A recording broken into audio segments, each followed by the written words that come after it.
Y un legislador me miró y me dijo, tus argumentos son muy buenos, son realmente muy sólidos, pero acá estamos haciendo política.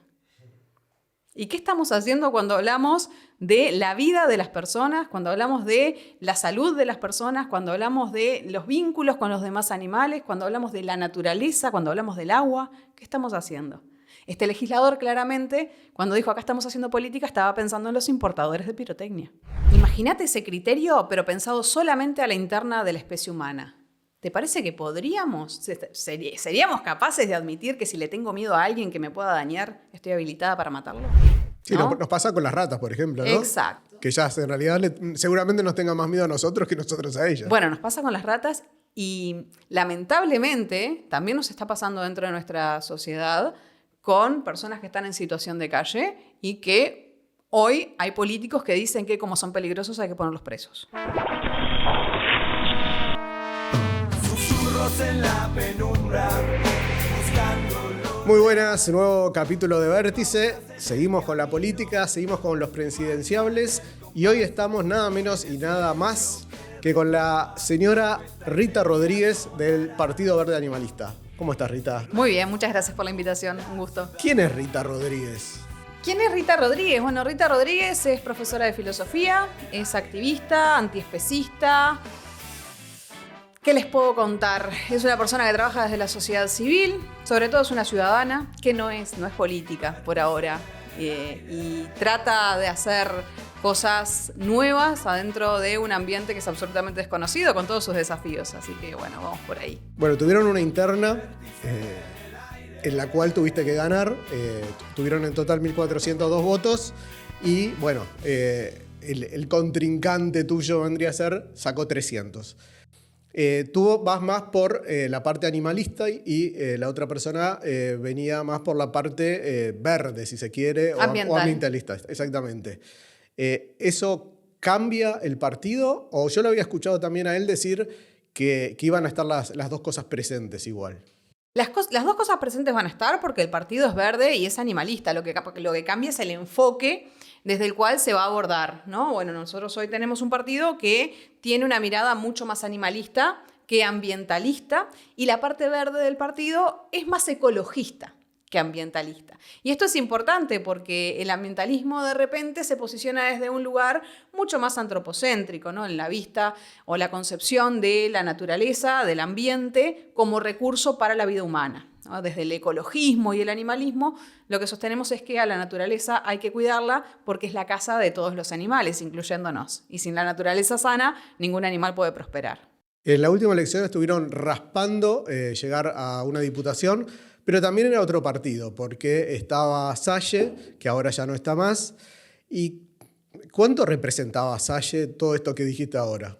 Bueno, yo creo que nada, ¿no? De hecho, si hay algo que siempre sostuvimos, creo que también el doctor Salle lo comparte, es que fue como una relación de mutuo beneficio, ¿no? Había un candidato con una impronta muy particular y un partido verde animalista que no tenía candidato y bueno, confluyó en esto que hoy está como mucho más claro los dos sectores. Claramente el doctor Salle tiene su partido con su impronta, con su forma de comunicar, con sus ideas y el partido animalista tiene una impronta y un partido verde animalista propiamente. ¿Le sirvió a ustedes esta figura así como de Salle también para ser un poco más conocido como el partido? No sé si para ser más conocidos, porque en realidad tuvimos como que decir, bueno, ahora tenemos un partido distinto con el mismo nombre. Llevó todo un desafío de por medio, ¿no? Decirle, bueno, no es el partido de Salle. Va por ese lado también todo lo que tiene que ver con la construcción de la herramienta partidaria para la defensa de los animales y la naturaleza. Pero sí definitivamente sirvió para mantener un partido vivo, una herramienta partidaria que se fogueó en elecciones para tener algo de experiencia. También muchos de los miembros de la agrupación Desafío ya tenían algunas nociones de cómo llevar adelante esto, si no, no estaríamos acá. Así que por ese lado fue beneficioso. ¿Vos ya estabas hace 5 años con Salle? No. ¿Lo votaste? No, por supuesto que no. Contame un poco, porque hay varios partidos que se dicen ambientalistas, verdes y distintas otras cosas más que hasta lo ponen muchos en el nombre del partido. ¿Cuánto es para marketing y cuánto es real, por ejemplo, en el caso de ustedes? Bueno, lo del marketing es interesante, ¿no? Porque hay toda una movida de greenwashing que es muy grande, ¿no? Este lavado de cara verde que se le hace en algunas políticas. Hoy está un poco de moda decir que somos amigables con la naturaleza. Creo que un poco lo que planteábamos, la mirada ambientalista a veces va mucho de la mano con el extractivismo y con el uso de la naturaleza y los demás animales como recursos. Eso es algo que nosotros no acompañamos. En general, nosotros lo que sostenemos es que es imprescindible hacer políticas para la convivencia social y para vivir armoniosamente en la naturaleza, que hoy la forma que tenemos de vincularnos con la naturaleza y con los demás animales es insostenible. No solamente es insostenible, además es injusta con los demás animales, pero sí, aunque no nos importaran, es insostenible para poder tener una vida sana. Pensemos en cómo nos vinculamos, bueno, nuestros problemas con el agua, lo que tiene que ver con la vegetación, lo que tiene que ver con los bosques nativos, lo que tiene que ver con las zonas, con las áreas protegidas, la caza. Hay muchas cosas que nosotros no estamos teniendo en cuenta y que no hay políticas que respalden una sana convivencia con la naturaleza. Yo te escuché varias entrevistas y decías que a los animales los trataban como una cosa. Contame un poco qué significa eso. Bueno, significa pensarlo desde el sentido común. Pensemos en el día a día, cómo nos vinculamos con los demás animales. Podemos ir a lo legal. El Código Civil establece que son bienes semovientes, ¿no? Cosas que se mueven, nada más antiintuitivo que eso. Sabemos que un perro, una mesa no son lo mismo. Sin embargo, sí los tratamos así. Los compramos, los vendemos, se rompen y se tiran. Voy a ser un poco más directa. Usamos sus cuerpos, los fragmentamos y los vendemos en bandejas, ¿no? Esa clase de relación es la que establecemos con los demás animales hoy. Ahora, lo tenemos tan naturalizado que acá no se juegan cuestiones morales directamente, o por lo menos no nos sentimos interpelados moralmente porque el derecho lo habilita. Entonces, un poco lo que venimos a traer es la discusión. ¿Realmente estamos habilitados para usar a otro que quiere vivir de la forma en que lo hacemos? Perros, gatos, caballos, vacas, cerdos, corderos, ¿no? Animales silvestres en los que nos introducimos en su territorio y los cazamos por diversión. Hoy por hoy nuestra legislación lo que hace es habilitar la caza deportiva, que es un gran retroceso de este gobierno, por ejemplo. Todas esas cosas hay que empezar a cuestionarlas. Yo tengo una consulta, porque nunca también he tenido esta oportunidad, ¿no? de este peloteo con alguien que opina de esta manera. Consulta, el tema de los animales, ¿ustedes hacen diferencia con la especie animal? Se me ocurre, por ejemplo, decirte insectos o mismo los animales que estamos acostumbrados nosotros a consumir, o mismo las personas. Bueno, diferentes somos todos, ¿no? Dentro de la humanidad cada individuo es diferente, por lo tanto con cada uno tenemos un trato distinto. Es mentira que tratamos a todos los humanos iguales. Entonces tampoco nos relacionamos con todos los animales iguales. El gran problema que tenemos es que nosotros vemos en cuestiones de especie. Primero, nosotros que también somos animales, nos ponemos en un lugar y hablamos de todos los animales juntos, como si un elefante y una hormiga fueran igual. Decimos, animales, ¿no? Entonces ahí ya tenemos un problema a la hora de valorarlos. De todas formas, cada individuo tiene sus necesidades propias de individuo, sus necesidades propias de especie, sus necesidades propias del ambiente en el que vive, y esas son las cosas que tenemos que empezar a valorar y respetar. Entonces, consideración moral van a tener distintas, ¿no? Y también tenemos responsabilidades distintas. Tenemos una responsabilidad mucho mayor con perros y gatos porque fueron domesticados por el hombre. Ergo, existen por nosotros y conviven con nosotros en nuestra familia. Capaz que la responsabilidad que tenemos con un ciervo o con un guasubirá es bastante diferente. ¿Por qué? Porque es la obligación de no interferir para matarlos en su hábitat, en su casa. Pero capaz que no tenemos la necesidad de alimentarlos o no deberíamos. Lo que sí tenemos que hacer con un perro y un gato, llevarlo al veterinario, castrarlos, evitar que se reproduzcan constantemente. Ahora, vos hablaste en otras entrevistas justamente de lo que preguntabas vos, en animales o en seres sintientes, ¿no? Y un poco hablabas de que los animales sintientes eran los que tenían el sistema nervioso central. Y yo estuve averiguando en Google y, por ejemplo, los mosquitos tienen ese sistema. Por tanto, sería un animal sintiente. Sí, claro, todo el que tenga sistema nervioso centralizado es un ser sintiente. Ahora, creo que tu pregunta va por otro lado. ¿Tenemos que darle el mismo respeto a un mosquito que a un perro? ¿No? Y a mí me parece que eso se usa un poco para excluirnos de culpas, ¿No? ¿Por qué? Porque si no puedo dejar de matar mosquitos, entonces estoy habilitado a matar vacas. No, no funcionaría así. En todo caso, sí podemos evitar algunos daños innecesarios que hacemos constantemente. ¿Por qué si me puedo poner repelente, tengo necesariamente que usar una raqueta que electrocuta a alguien? Alguien, dije, de un mosquito, sí, es totalmente radical, ¿no? Pero evidentemente, como vos decís, hay una vida sintiente y ese individuo quiere vivir. Decíamos específicamente, por ejemplo, los cultivos, ¿no? Se me ocurría ahora. Obviamente hay pesticidas, o sea, que matan a siete especies de larvas y demás, por ejemplo, babosas que dañan el cultivo en sí. Ahí, ¿cómo vendría a ser el trato, no? Porque me imagino que para el alimento también hay que cuidarlo, porque es la forma que nosotros tenemos para subsistir. Pero llegan intrusos a querer comer el alimento nuestro, entonces ahí, ¿cómo lo matarías o no? ¿Permitirías en tu caso? Parece una pregunta más filosófica, ¿no? Pero aprovechando yo soy pragmática, soy abolicionista del vínculo de explotación sobre los demás animales, pero soy pragmática. Hay cosas que podemos evitar y hay cosas que no podemos evitar. En ese caso yo, lo primero que me preguntaría es, ¿esa clase de venenos cómo nos afecta a nosotros? Sí, no, está todo el tema en general, entiendo. Eso es lo primero, porque... Claro, nos preguntamos qué pasa con esos individuos, ¿no? Qué pasa con los insectos y demás, que hay que tratar de evitarlos para el cultivo y demás. Pero eso que estamos poniéndole no solamente afecta a esos individuos, nos afecta a nosotros también. Entonces yo empezaría por pensar esto, ¿no? ¿Qué pasa con todos los insecticidas que están siendo arrojados sobre lo que después nos vamos a comer?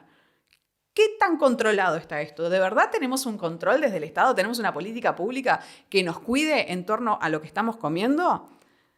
En su momento recuerdo el partido, el Peri, hablando las elecciones pasadas sobre este tema. Yo la verdad soy bastante ignorante sobre el caso, sí que no conozco, pero se dejó de hablar, ¿no? O sea, él llegó como al Parlamento con esto y después se quedó un poco callado. Presentó un proyecto, sí. Vega, que es un proyecto que está muy bien fundado, que es un proyecto que definitivamente si nosotros llegamos al Parlamento con él o sin él, vamos a tratar de reflotarlo, porque es algo sobre lo que tenemos que hablar, porque es algo que está pasando y sobre lo que no se está hablando.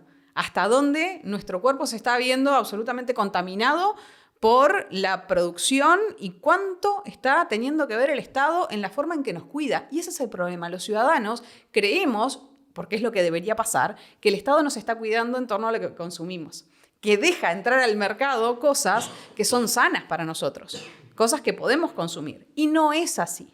Faltan muchas regulaciones del Estado. Estamos consumiendo cosas que no son para nuestra calidad de vida. Entonces, cuando nosotros decimos, bueno, partido animalista, nosotros también somos animales. Y el énfasis que estamos poniendo en esto es, bueno, cuidémonos a nosotros sin destruir a los demás. Es decir, también cuidemos la comida, por ejemplo, cuidemos la verdura que comemos y todo ese tipo de cosas, ¿estás diciendo? Sí, por supuesto. Podemos cultivar de una forma mucho más sana, podemos alimentarnos de una forma mucho más sana. Para eso tenemos que tener más información, para eso hay cosas que no pueden estar ocultas, ¿no? Para eso tenemos que tener un poco más de difusión sobre lo que está pasando. Y creo que podemos, por supuesto, llevar una calidad de vida mejor en tanto que nos vinculemos mejor con los animales y con la naturaleza. Te habías largado en un intercambio de ideas, digámoslo así, con un periodista argentino, un poco del tema de también el costo de ser vegano o el costo de comer más verduras que animales.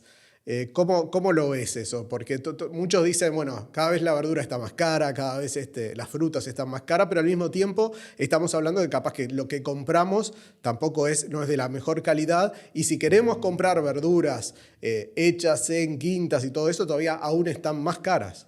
Sí, absolutamente. Ahora, definitivamente comer animales es más caro.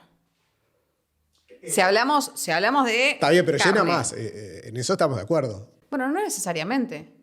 No sé si llena más o no. Definitivamente no todo lo que te llena te está nutriendo, ¿no? Entonces, bueno, si hablamos de calidades, es más complicado. Lo que sí te voy a decir es una competencia absolutamente injusta, ¿no? Porque la producción animal tiene una cantidad de exoneraciones tributarias que pagamos todos, por supuesto, y que por eso es mucho más competitivo que los productos basados en plantas.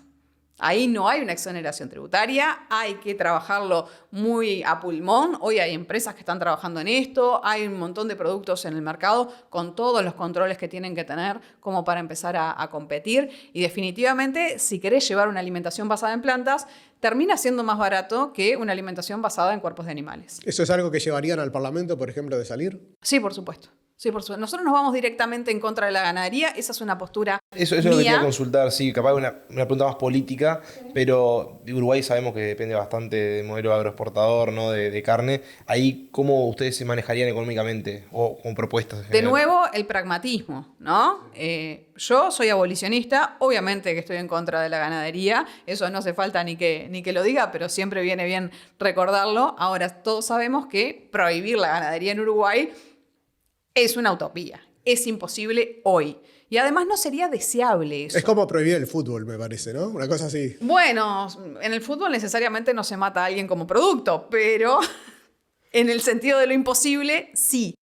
Ahora, tampoco sería deseable, porque imagínate una ley que diga, bueno, se cierran todos los mataderos, sería una ley vacía, ¿no? Una ley que nadie cumpliría, una ley que sería imposible de practicar. Sin embargo, si nosotros lo seguimos trabajando como se trabaja ahora, ¿no? En el marco de las propias decisiones, en el marco del activismo, creo que tiene un avance. Lo que sí tenemos que hacer es empezar a trabajar para que las cosas sean competitivas, para que las personas puedan elegir si quieren comer el cuerpo de un animal o un producto similar pero basado en plantas, y no que tenga que decidir porque uno es más caro que el otro, ¿no? Porque uno tiene más exoneraciones tributarias que otro. Entonces, ahí hay mucho para trabajar. Y lo que más nos preocupa es que sí, Uruguay tiene su matriz económica en la ganadería, y la ganadería tiene fecha de caducidad y no la vamos a poner los veganos. La va a poner la tecnología, porque estemos a favor o en contra de la carne sintética y de la inteligencia artificial y todo lo que puede traer. Eso existe, está creciendo y no podemos negarnos a que eso va a llegar a nosotros y nos va a afectar si no nos diversificamos. ¿Y qué pensás de eso, justamente, de la carne sintética, la carne artificial? Que por un lado hay gente que la apoya mucho, pero también por otro lado hay gente que dice, bueno, pero también eso es una industria que genera también un gran problema en cuanto a lo ecológico en las poblaciones. Bueno, hasta donde yo tengo investigado, no te voy a decir que soy experta en esto, pero la huella ecológica es mucho mayor la de la ganadería. Sobre todo la de la ganadería intensiva. Sobre todo el ganado en feedlot. En Uruguay existen ¿Qué te referís pocos. con huella ecológica? Bueno, todo el impacto que tiene en el ambiente en la ganadería específicamente, ¿no? Las emisiones de carbono, todo lo que tiene que ver con un impacto en el calentamiento global, por ejemplo. La ganadería Por el tiene un metano. impacto fuerte.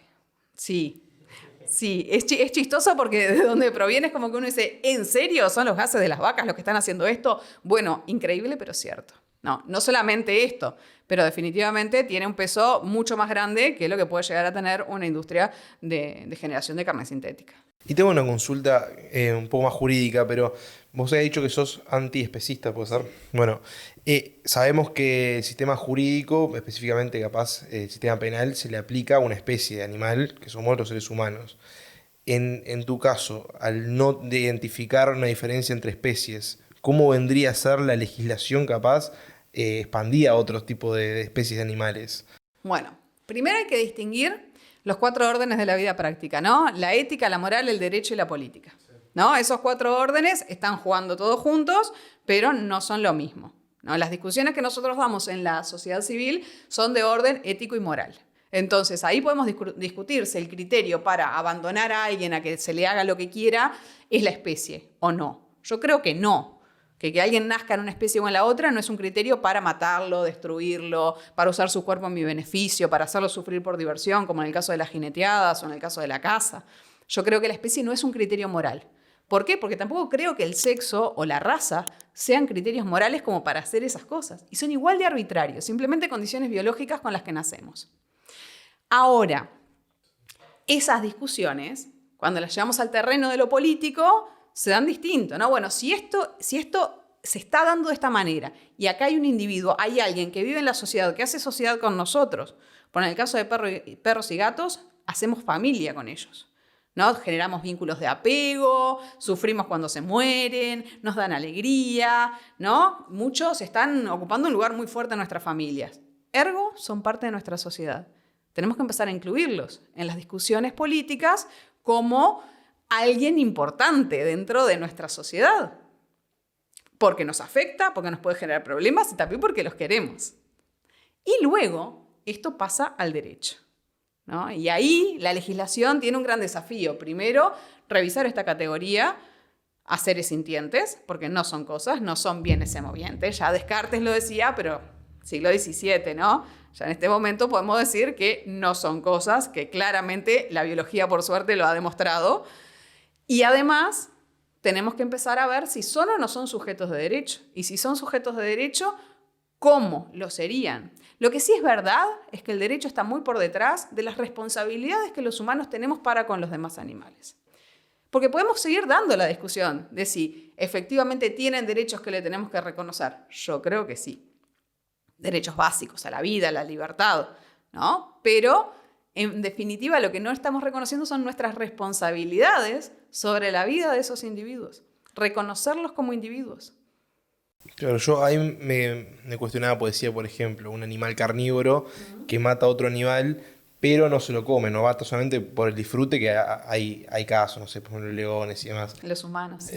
Bueno, por ejemplo, claro. Que no somos carnívoros nosotros. Que no somos carnívoros, pero digo, en esos casos, ¿no? Se me parecería un poco como loco imaginar el derecho penal aplicado al tigre que mató a otro animal por disfrute, ¿no? Sí, lo que pasa Pues es que ahí estamos si pensando... no diferenciamos en la especie, por eso preguntaba. Estamos pensando en una idea del derecho que es la de el poder hacer acuerdos, ¿no? El contratar con el otro. Esta idea de que solamente tiene derechos quien puede asumir obligaciones.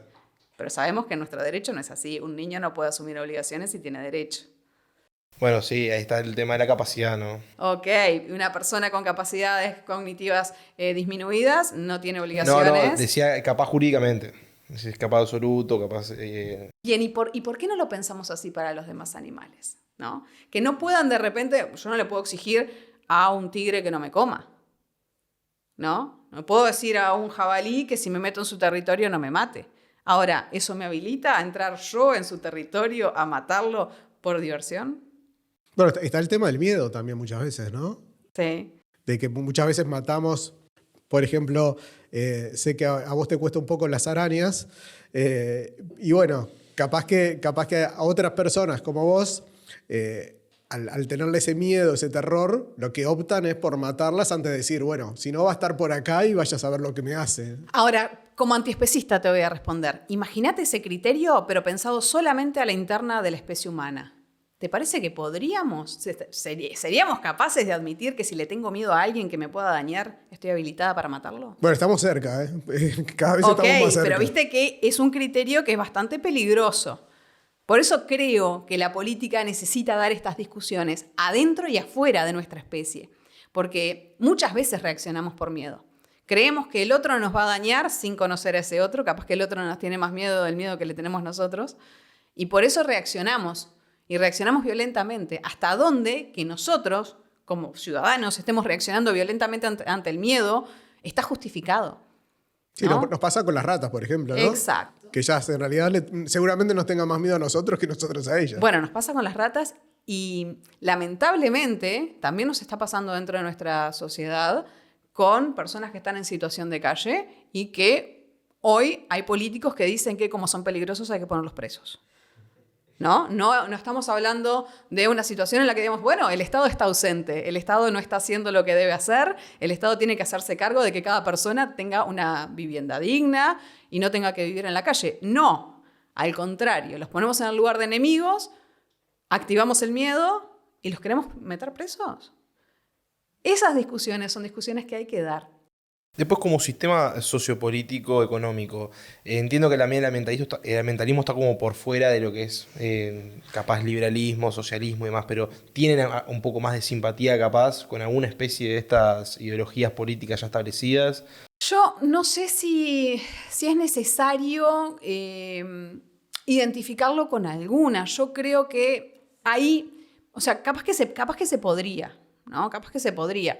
Pero definitivamente creo que a veces lo que hace es limitarnos la forma de pensar, ¿Qué pasa con esto? Cuando yo digo, no, mira, bueno, yo soy más liberal o soy más progresista o no, ahí ya tengo en el otro un efecto sin que el otro conozca lo que tengo para decir, porque me encasilló. Y no necesariamente me encasilló desde la teoría liberal o desde lo que implica el progresismo. Me Sí, ya tiene un encasilló prejuicio sobre... desde lo que cree porque vio en otros que decían. Y yo prefiero escapar de eso porque además la realidad es que, pensando en términos de izquierdas y derechas, tanto la izquierda o la derecha en nuestro país, cuando se trata de animales y de cuidado de la naturaleza, votan juntas y votan en contra de esto. No, yo en realidad te preguntaba porque he escuchado a algunos animalistas que tanto dicen que tiene que haber más intervención estatal y controles y abogan más por eso, y hay otros que abogan más capaz que por la libertad de mercado y demás porque asumen que de fondo puede haber conciencia social sobre la especie y demás. Entonces, como he visto estas dos posturas, te preguntaba si en realidad se pueden encasillar o es más tercera vía, ponete. No, yo ahí, sin necesidad de definirme, te puedo decir, yo creo en un Estado fuerte, ¿tá? Y eficiente. ¿No? Un Estado fuerte implica un Estado presente, un Estado que pueda estar regulando lo que tiene que regular para la sana convivencia, ¿no? Para que nosotros podamos estar tranquilos de lo que consumimos, lo que hacemos, y que no necesariamente todo se juegue en el terreno del mercado, porque ahí lo que pesa es lo económico, y no necesariamente lo económico nos hace bien como sociedad. Pensemos que cuando... Mira, te voy a poner un ejemplo. Yo lo pongo siempre porque fue como muy revelador. Estaba en una comisión parlamentaria defendiendo la necesidad de prohibir la pirotecnia y estábamos dando argumentos que tienen que ver con la vida animal, con la naturaleza y con la vida humana, ¿no? Con personas que realmente se ven muy afectadas por esta actividad, que es una actividad de diversión y que afecta todo, ¿no? Simplemente lo hacemos por tradición y por peso económico. Y porque hay importadores, y porque hay puestos de trabajo que se juegan en determinados momentos. Y un legislador me miró y me dijo, tus argumentos son muy buenos, son realmente muy sólidos, pero acá estamos haciendo política. ¿Y qué estamos haciendo cuando hablamos de la vida de las personas, cuando hablamos de la salud de las personas, cuando hablamos de los vínculos con los demás animales, cuando hablamos de la naturaleza, cuando hablamos del agua? ¿Qué estamos haciendo? Este legislador claramente, cuando dijo acá estamos haciendo política, estaba pensando en los importadores de pirotecnia. Estaba pensando en puestos de trabajo. Estaba pensando en términos económicos. Y eso es lo que venimos a discutir. La política y la economía son dos cosas que no se pueden equiparar.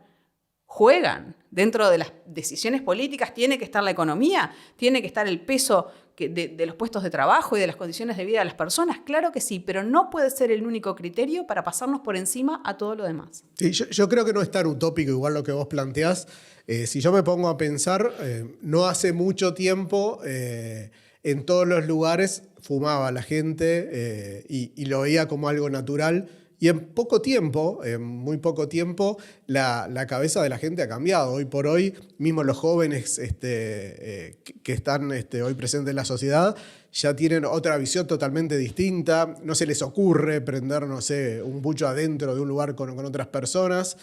Y bueno, creo que ese es un claro ejemplo justamente de eso, ¿no? Que los hábitos o las costumbres o cosas que tenemos muy asociadas a nosotros, con una buena... con un buen tratamiento político se puede llegar a cambiar, ¿no? Además de que, bueno, que un poco mundialmente también un poco todo eso va hacia ese punto, ¿no? Ahora, tiene que haber un equilibrio, ¿no? Ni todo depende de un Estado interventor que nos diga exactamente lo que tenemos que hacer, ni todo puede depender del mercado y las decisiones individuales como si todo fuera responsabilidad nuestra. Pero sí tenemos responsabilidades individuales, sí tomamos decisiones todos los días, sí cada día, desde que nos levantamos hasta que nos acostamos, estamos influyendo en la vida de otros. Positivo o negativamente, lo estamos haciendo como personas que vivimos gregariamente sobre otros animales y sobre otros animales humanos. Desde dónde elegimos comprar, qué compramos, qué consumimos, cómo le hablamos a los otros, ¿no? ¿Qué hacemos para cambiar las cosas y qué no lo hacemos? Entonces ahí es donde juega el activismo. Y desde la Organización Nacional, desde la ONU, que ha tenido algunos impulsos capaz que, dentro de la Agenda 2030 y demás, para capaz que no tanto con el especismo, pero sí con el ambientalismo en general. ¿Qué opinión te parece a vos de las soluciones que proponen o los tratados que hacen con los distintos países? Bueno, hay todo un gran ruido alrededor de la Agenda 2030 que también se ha posicionado en torno de buenos y malos. Yo creo que hay cosas que hay que analizar en particular y no se puede analizar todo como una gran bolsa, ¿no? Uno dice, bueno, lo que pasa es que son países que vienen a intervenir en las políticas de otros países y a decirnos lo que tenemos que hacer y cómo lo tenemos que hacer. Creo que, obviamente, cada país es soberano, pero no quiere decir que vivamos en una isla, ¿no? Tenemos que hacer tratados internacionales, tenemos que empezar a compasar nuestra forma de producción también con otras del mundo, porque el planeta es uno solo y lo compartimos con otros países, nos guste o no nos guste. Ahora, creo que hay intervenciones que hay que analizar, pero hay que analizarlo fríamente y objetivamente. Si nos sirve o no nos sirve como país, pero principalmente a nivel de supervivencia, porque hoy lo que estamos discutiendo es si la forma de vida que tenemos nos va a servir para sobrevivir 50 o 100 años más o no. Y la respuesta a esto es no. Entonces, ¿qué vamos a hacer con esto? ¿Qué vamos a hacer como individuos, como ciudadanos que somos? ¿Y qué vamos a hacer como país en función de nuestras políticas nacionales e internacionales? O sea, ¿crees que la ONU con las cuestiones ambientales no llega todavía a cubrir las necesidades que ustedes plantean? Bueno, definitivamente no hay reivindicaciones morales sobre la vida de los demás animales. O sea, ¿no? moralmente no, pero hay algunas políticas, ¿no?, que impulsan sobre contaminación y demás. Claro. ¿Viste? Ahí está la diferencia entre el animalismo y el ambientalismo, ¿no? Por eso la interna del Partido Verde Animalista. Porque nosotros podemos hablar sobre contaminación y demás, por supuesto que es importante. Claro, vos decís el fondo que tiene. Claro. Okay. Pero discutí si estamos habilitados o no para matar a otros por placer. Porque esto, a mí me importa muchísimo discutir esto. Nosotros consumimos los cuerpos de los demás animales por placer, no por necesidad. Hoy en día existen personas que desde la gestación hasta su muerte a los 70 años fueron vegetarianos y veganos. ¿Por qué? Porque somos animales que somos omnívoros. ¿Y por qué? Bueno, entonces si nosotros tenemos la posibilidad de alimentarnos basado en plantas, consumimos a otros animales por placer. Sobre todo nosotros, que tenemos una clase media, trabajadora, pero que no tenemos unas restricciones alimenticias fundamentales. Porque si no, ahí la discusión se da en otros términos, ¿no? No le podemos exigir a cualquiera que lleve un determinado estilo de vida, ¿no? Pero sí le podemos exigir, por ejemplo, que no se coma a sus hijos. Y si le podemos exigir que no se coma a otros humanos, le podemos exigir que no mate a otros individuos. Para exigir, tenemos que dar. Si habrá discusiones políticas en torno a las decisiones que tomamos todo el tiempo y si estas discusiones serán educativas. Muchos actuamos por ignorancia. No, y además un poco lo que decís, a mí me impactó porque en realidad tenés razón, es decir, en realidad uno podría vivir sin carne, capaz que uno, también por costumbre, ¿no? Porque sobre todo en este país, capaz que en otros países se come muchísimo menos carne que acá, pero justamente estamos en Uruguay, donde el consumo per cápita es uno de los mayores a nivel mundial. Entonces es casi como decir, sí, vos podés comer cosas dulces que no tengan dulce de leche, pero como que uno piensa en algo dulce y piensa en el dulce de leche. Un poco también está asociado a juntarnos con amigos. ¿Uno qué piensa en juntarnos con amigos? En hacer un asado. Vamos y nos juntamos en un asado, ¿no? Está muy puesto ya en nuestra mente desde el principio. Creo que es cierto, va a costar muchísimo sacar esto, o va a costar mucho, pero estoy de acuerdo contigo que hay que empezar a hacer pequeños pasos. A reflexionar al respecto. Creo que uno de los aspectos más valiosos que tiene el Partido Verde Animalista es ayudarnos a pensar, a discutir, a valorar opciones, porque no es una cuestión de imposiciones, ¿no? Claramente, en tanto que vivimos en un marco de legalidad, el consumo de animales es legal, ¿no? Nadie va a venir a decir, no, mira, no te puedes comer un asado. Y menos un partido que recién se está formando. Ahora, lo que sí te vamos a decir es, bueno, che, pero ¿por qué estás comiendo eso? ¿Te parece que el cuerpo ese que estás comiendo, ojo con los términos, ¿no? Porque usar el término carne implica evadir el término cuerpo. Y el término cuerpo, cuando nosotros lo pasamos a nuestra especie, es un cadáver, pero lo sacamos de nuestra especie y es carne y es comestible, ¿no? Sin embargo, seguimos siendo animales. Cuando lo pensamos en los términos reales, nos damos cuenta que hay mucho marketing en nuestra forma de consumo. Vos hablabas del cigarrillo hace un rato, ¿no? Entonces también asociábamos salida, juventud, gente linda y divertida, cigarro. Hoy no pasa. Y mucho cultural, ¿no? Porque mucho cultural. estamos hablando que en otros lugares comen carne que nosotros jamás comeríamos. Por ejemplo, perros. Sí. Perros. Ahora, para nosotros los perros no son carne. O caballo. Claro. Bueno, nosotros los matamos, ¿eh? Bueno, Y pero algunos se comen, no ¿no? sabemos. Pero no sabemos por lo menos qué son. Bueno, no lo pero venden ¿ves? así. Ahí la cultura juega muchísimo. Ahora, lo que es cultural no necesariamente es algo que tenemos que seguir haciendo. Simplemente habla de lo que venimos haciendo hasta ahora. Y ojo, porque lo que venimos haciendo hasta ahora, y estoy pensando en términos de jineteadas, por ejemplo, ¿no? Que es algo que marca un poco nuestra identidad como rioplatense, que tiene un trasfondo en, bueno, el caballo, símbolo patrio, la patria se hizo a caballo y todo lo demás, y además los momentos de diversión en el resto del país. Y que representa casi a un partido, ¿no? También, ¿no? Y sí, ¿para qué vamos a decir que es no? uno de los partidos más importantes y que también es complicado ir contra eso. Está absolutamente relacionado con el Partido Nacional, tiene toda su impronta con el Partido Nacional. El presidente de la República cuando asumió vino con una escolta de caballos, ¿no? O sea, ahí hay como una asociación. También estamos en un gobierno del Partido Nacional y se siguen habilitando sangrías de yeguas, donde las hembras mueren preñadas todo el tiempo en nuestro país. Así que hay que tener cuidado con los dobles discursos por ese lado y creo que ahí hay una responsabilidad fuerte de nuestras autoridades en prohibir esta actividad. Pero volviendo a esto de la tradición, ¿no? Hay que tener cuidado porque responde a una época, responde a una historia y responde a una necesidad social. Hoy, nuestro país no tiene la necesidad social de tener jineteadas. La última encuesta que se hizo por Cifra dice que el 58% de nuestro país está en contra de las jineteadas. Y no solamente de Montevideo, Canelones o de la ciudad. Estamos hablando de una encuesta que se hizo en norte, sur, zona rural y zona urbana. Entonces, hay cambios que se están dando. Y lo que siempre se hizo, no necesariamente se tiene que seguir haciendo. Y por suerte, nosotros que somos individuos autónomos y críticos, tenemos la decisión de elegir todos los días lo que vamos a hacer y a quién se lo vamos a hacer. Bueno, pasó con el circo, ¿no? Que ahora el circo, nadie piensa ir a ver un circo con animales, ¿no? Prácticamente, es decir, creo que no existen ya en el mundo circos con animales, pero también en eso un poco somos, a veces hacemos una cosa por un lado y otra por el otro. Eso porque a nosotros no nos cuesta nada, es decir, que haya animales o no, nos gustará un poco más, un poco menos. Ahora, no comer carne, capaz que ahí la sentimos un poco más. Cuando tenemos que pensar con la panza es complicado. Por eso también es que nosotros no vamos directamente a apuntar a ese lado, ¿no? Porque eso implica discusiones que hay que dar. Y ahí es donde nosotros vamos a hacer énfasis. Pero sí, por supuesto, que es necesario una ley penal que tipifique la violencia hacia los demás animales, que hoy por suerte ya está presentado de la mano de la Sociedad Civil de Protección Animal y de legisladores que están en su cargo y que hay que hacer avanzar. Hay que tipificar la violencia hacia los demás animales. Hay que prohibir las sangrías de yeguas. Claro que sí. Hay que trabajar sobre la caza con perros y sobre la caza en definitiva.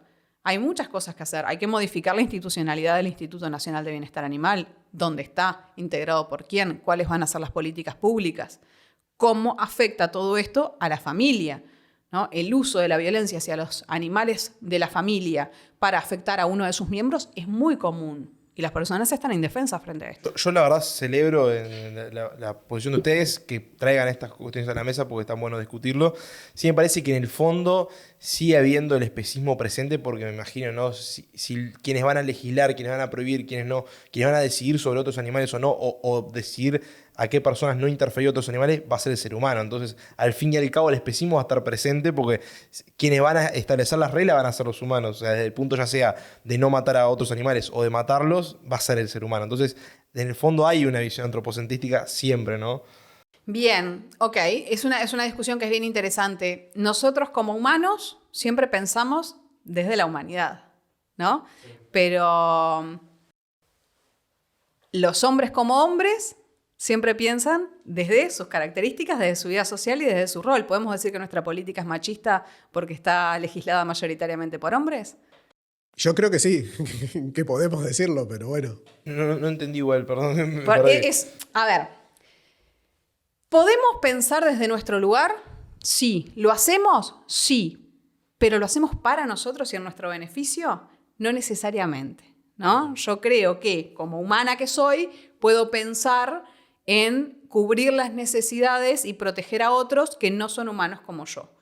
Pero porque entonces tenés una cierta posición por lo menos de primacía con otros tipos de animales, ¿no? Descriptiva, ¿no? El mundo lo ha cooptado una especie animal, que es la especie Sapiens, que Exacto. lo ha modificado para su beneficio y que además ha creado algo que se llama derecho, con lo cual restringe el acceso a determinadas El derecho no lo crea el ser humano, protecciones. Mostrame el derecho dentro de otras especies. ¿no? El derecho natural encima es intrínseco al ser humano, pero no creado por él, ¿no? Te escucho. Derecho, sacá Sapiens. Sacá Homo sapiens del juego y decime dónde habría derecho. No, o sea, lo que yo te digo, en realidad capaz es una discusión más capaz de fondo, pero va de la mano con este antropocentrismo que yo entiendo que ya hay de base. Por eso es que los derechos naturales ya vienen de por sí con el humano, ¿entendés? Pero bueno, Esa es una postura. sí, ¿no? obvio, A es ver, una postura. El humano, te cuento cómo yo lo veo. El humano lo que hace es decir, bueno, la naturaleza me da derechos. ¿Pero quién lo dice? Aquel que se puede proclamar con derechos.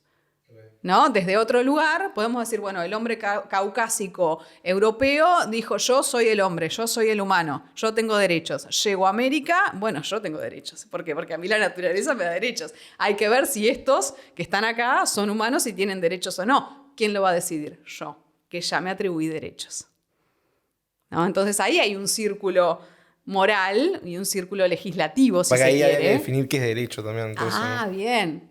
Esa es otra de las discusiones. Pero esa discusión lleva Sí, no puedo estar todo el día acá. un montón. Pero volviendo a tu pregunta específicamente, creo que sí, que primero tenemos que reconocer desde dónde estamos legislando, desde dónde estamos hablando, desde dónde estamos pensando. Yo pienso como humana, pero además pienso como mujer, pero además pienso como uruguaya, además pienso como docente, ¿no? Pienso desde mi lugar, pero mi lugar no me puede restringir a que solamente lo mío vale, ¿no? Porque vivo con otros. Entonces, ¿cuáles son las necesidades de esos otros? El ejemplo que yo te ponía es, hoy la política está dominada y todo lo que tiene que ver con la política tiene un fuerte sesgo de masculinidad, ¿no? De hecho, hoy por hoy, todos los candidatos presidenciales, excepto quien les habla, son hombres. Y esto no es casualidad. Y esto tiene que ver con nuestra sociedad y cómo pensamos. Ahora, no quiere decir que necesariamente sea machista. ¿Por qué? Porque los candidatos o las personas que están en puestos de poder perfectamente pueden pensar evitando el machismo. Yo creo que nosotros, no quiere decir que lo hagan, deberían hacerlo, no quiere decir que lo hagan. Creo que nosotros como humanos podemos pensar evitando el especismo. Pero para eso tenemos que saber y cuestionar que nuestra especie no tiene prioridad necesariamente sobre otros. Vamos a otro tema polémico que vos has tratado bastante y que capaz que la gente ahora está diciendo, mirá qué bien lo que dice Rita, me está convenciendo, pero ahora te voy a poner en un lugar que capaz que ahí te vas a pelear con todos esos que dijeron eso. Es posible, la verdad, me encanta igual, Hablaste de la mascota, hablaste del término, hablaste de cierta libertad de las mascotas. ¿Cómo ves el término de las mascotas? ¿Cuál es la libertad que tienen que tener esos seres que si bien están domesticados y obviamente no se los puede largar a lo salvaje si se quiere, pero también, bueno, en ese caso está reñido con todo esto que estás diciendo, ¿no? El tener un ser vivo encerrado, por ejemplo, en un apartamento o en una casa, o que en definitiva haces, por ejemplo, lo sacás con un bozal a la calle o agarrado con una soga. En principio, el término mascota es un término con el que yo me peleo mucho, porque el término mascota significa cosa que trae suerte, ¿no? Entonces ya pensar que alguien que vive conmigo es una cosa y que está ahí como accesorio, ya es problemático, ¿no? Y que ojo, porque muchos vivimos con otros animales y lo hacemos en términos de familia, multiespecie, porque somos de diferentes especies. Pero hay quienes lo hacen porque el perrito es lindo y es mimoso cuando es chiquito y es un juguete que se mueve solito, entonces se lo regalamos al nene y después cuando crece lo tiramos porque molesta. O que te cuida la casa, ¿no? O que te cuida la casa, o que es una herramienta, ¿no? Entonces también hay que ver desde dónde estamos conviviendo con esos otros animales. Y digo conviviendo y no digo teniendo, ¿no? Nuestra legislación es de tenencia responsable. Yo creo que tenemos que convivir responsablemente con esos otros. Porque convivir se convive con alguien. Tener se tiene algo. Ni perros ni gatos son algo. Claramente entonces son alguien. Y son alguien bajo nuestro cuidado. Entonces, a veces, para cuidar, y los que son padres lo saben muy bien, tenemos que hacer cosas que coartan las libertades de los otros. Para cuidar a ese individuo y para cuidar a los demás, ¿no? Porque también tenemos que ser responsables en cómo educamos, también tenemos que ser responsables en el potencial de daño que pueda tener ese individuo que está bajo nuestro cuidado, y tenemos que ser responsables de darle las condiciones para poder vivir en la sociedad que nosotros creamos para ellos, siendo nosotros los que también intervenimos en que existan perros y gatos. No nos podemos hacer los otros acá, ¿no? No podemos hacer los desentendidos. Y yendo en eso que decís, si yo tengo un animal, un perro que daña a otra persona, ¿crees que yo tengo que ser responsable del perro ese? O... Primero, ¿por qué ese animal daña a otras personas? No, capaz que es porque yo lo solté o porque... Ahí está en cómo vos controlás el daño que puede hacer, pero ¿por qué? ¿Por qué vos vivís con alguien que daña a otra persona? ¿Qué le está pasando a ese perro que daña a otros? ¿Lo llevaste a un médico? ¿Lo llevaste a un etólogo? ¿Estás trabajando en su sociabilidad? ¿Qué hiciste vos como parte de su núcleo familiar para que eso esté pasando? ¿Y cómo te estás responsabilizando para que eso deje de pasar? Sí. Definitivamente los humanos somos responsables. ¿Y el tema de la venta de mascotas? Absolutamente en contra estoy. Estoy en contra de la venta de niños, estoy en contra de la venta de otros individuos, sean de otra especie también. De la misma forma que estoy en contra de la pena de muerte y estoy en contra de la eutanasia comportamental de perros porque son agresivos. Yo no creo en esas cosas porque me parece que es más allá de una cuestión de fe. Yo, ¿sabes qué creo? Que cuando nosotros estamos dispuestos a decir fácilmente que a alguien se lo puede comprar y vender o que se lo puede matar cuando molesta, la barrera de la especie se borra. Y de repente estamos habilitando a que eso también sea posible pensarlo para humanos. Porque no es tan difícil, ¿no? No es tan difícil hacer ese cambio.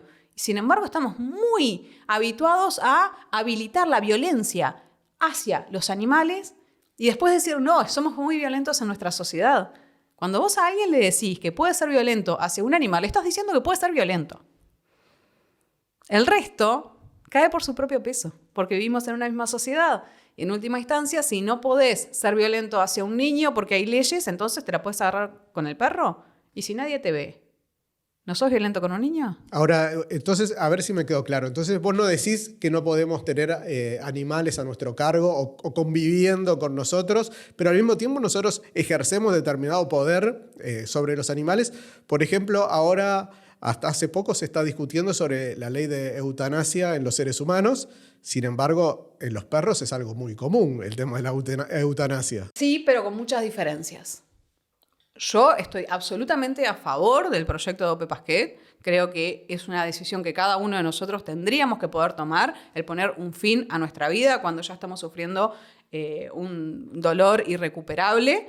Creo que es algo que depende de nosotros y que habla de nuestra libertad, el poder decidir sobre eso, y que tendríamos que tener las condiciones apropiadas, cuidadas por el Estado para que eso pase. Ahora, no es lo mismo que decidir cuándo matar a otro que no quiere morir.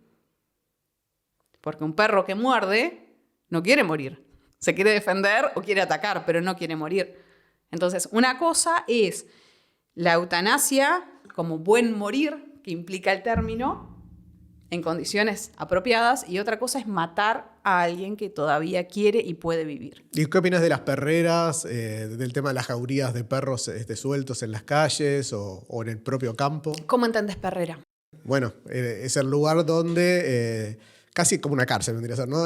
Toman a los perros que están en la calle sueltos y los meten en un lugar. No tengo muy claro hasta dónde llega eso, ¿no? Si llega en esa idea que tenemos algunos de que los matan de acá a un tiempo o si permanecen allí los perros y los van adoptando. Por eso te preguntaba cómo lo estás entendiendo, porque es bastante polémico, ¿no? Así como lo describiste, podría ser perfectamente un refugio, ¿no? Un lugar donde activistas, donde personas van, rescatan, sacan a los perros que están muriendo y están muy mal en la calle, los cuidan y le dan un lugar. No es el mejor lugar posible un refugio, por supuesto que no, pero es un lugar que tiene que ser de cuidado.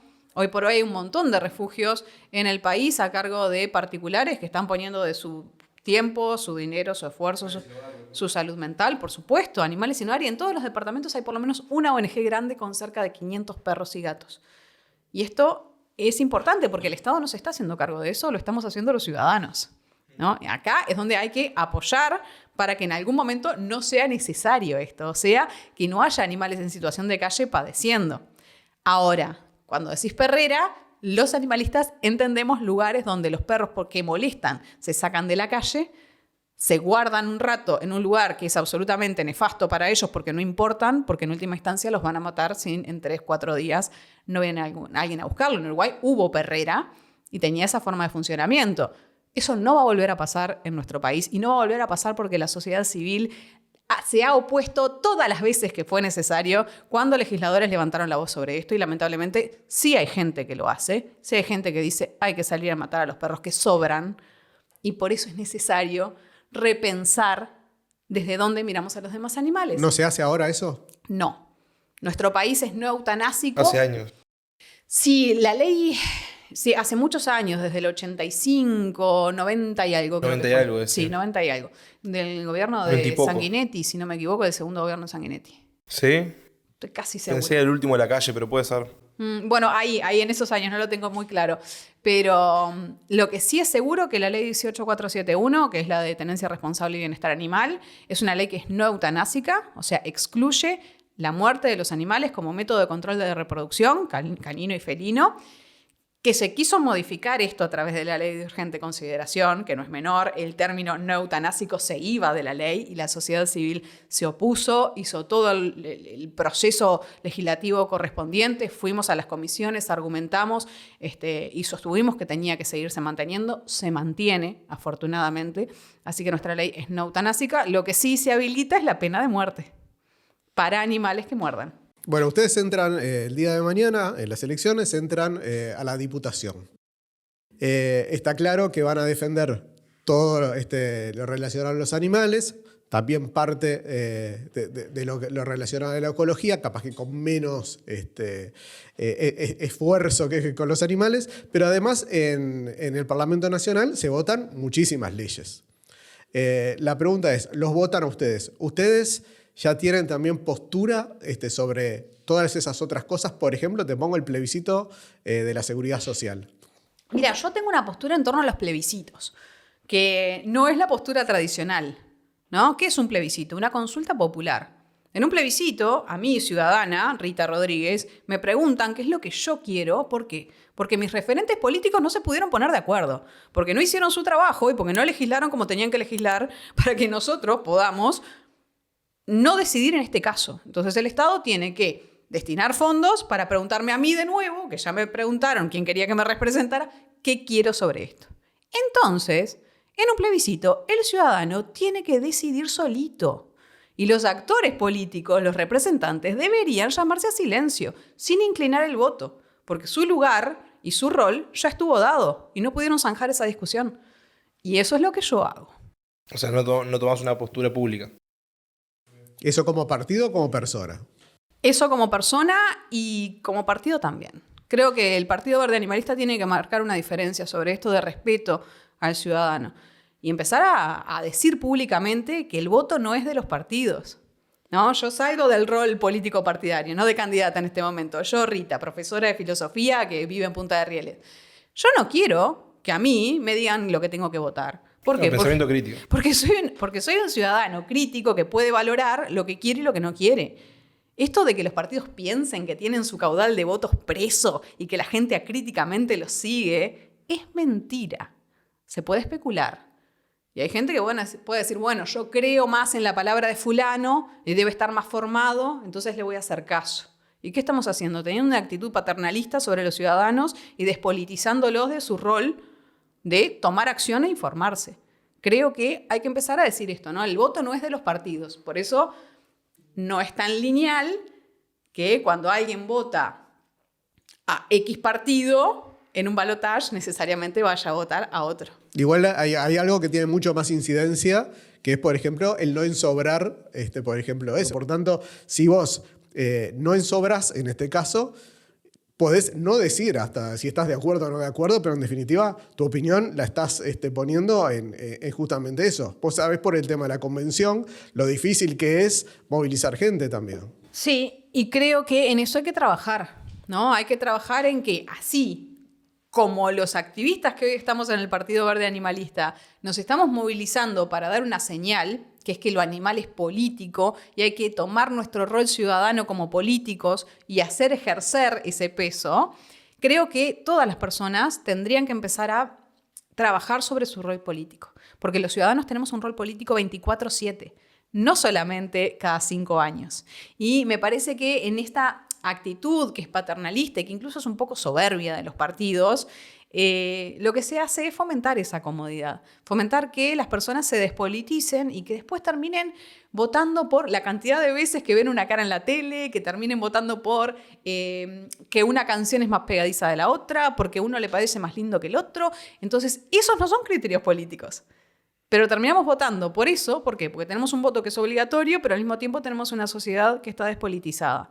Yo no voy a ensobrar algo porque le estaría diciendo a alguien lo que tiene que hacer. Pero tampoco le voy a decir que no lo vote. ¿Crees que el voto no tendría que ser obligatorio? Creo que nuestra sociedad necesita un voto obligatorio. Lamentablemente. Creo que también hay que trabajar para que estemos todos tan politizados y tan comprometidos de que llegue el momento que no lo sea. ¿Voto digital? Con las garantías del caso, sí. Creo que tenemos que tender a habilitar los medios de comunicación que hoy ya prácticamente son los más cotidianos, ¿no? Ya la presencialidad existe, es necesaria, hay que fomentarla, pero no puede ser un requisito absoluto. Vos planteabas lo de la convención, las convenciones de los partidos, los ciudadanos no teníamos ni idea lo que era, ¿no? Ahora que por primera vez estoy teniendo una experiencia político-partidaria y desde un rol relevante como una candidatura a la presidencia, digo, bueno, ¿cuánto nos falta por conocer? ¿No? Una corte electoral que exige que 251 personas estén todas juntas en un momento para votar a mano alzada en un lugar puntual, ¿no? Eso es algo que es bastante raro. Volvemos a la antigua Grecia, decís vos. Bueno, sí, en cierto sentido. Yo como docente, por ejemplo, soy empleada pública, ¿no? Y tomo horas en secundaria por Zoom, ¿no? Y si eso es posible, ¿cómo no es viable? ¿No? Que esta clase de actividades también, que son súper relevantes y que implican personas de todo el país, sea por medios virtuales. Creo que también son cosas que... Está desactualizado, lo que pasa. Quedó como arcaico, ¿no? Esto de la corte electoral. Bueno, hay cuestiones que hay que revisar. Lo que pasa es sacarle poder a los que tienen poder, eso que estás diciendo. Porque si fuera más fácil hacer lo que vos decís, bueno, entonces podrían otros partidos presentarse, podría haber más gente compitiendo contra los partidos que ya están establecidos y pasaría lo mismo, por ejemplo, con estas leyes que se votan aparte de la votación, que, por ejemplo, vos si vas a votar electrónicamente te puede aparecer una cosa y dice, ¿usted está de acuerdo con el tema del cambio de la seguridad social, sí o no? Ponés sí o no. En este caso tenés que agarrar, llevar un papel, ponerlo en la cosa, es mucho más complicado. Es complicado, es más complicado definitivamente. Creo que va de la mano. Y va en contra un poco al poder que ejercen, digamos, los que apoyan o no apoyan. Es decir, le estás quitando poder, me parece, en ese momento. Y bueno, pero también da para repensar, ¿no? ¿Qué democracia queremos? ¿No? ¿Queremos una democracia donde la gente pueda elegir en función de las propuestas o en función de la mirada?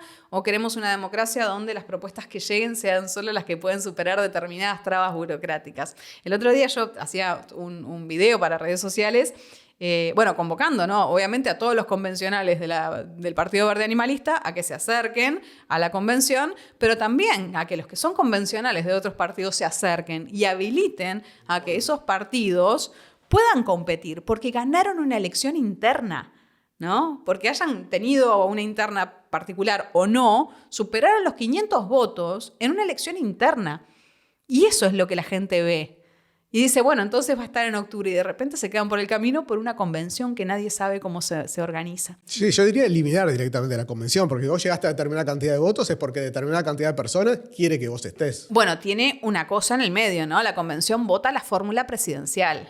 Puede ¿no? rechazarlo. La convención es a la interna del partido. Es el partido diciendo, bueno, yo quiero que este candidato que eligió la gente, ¿no? Que elegimos todos, además vaya con esta otra persona.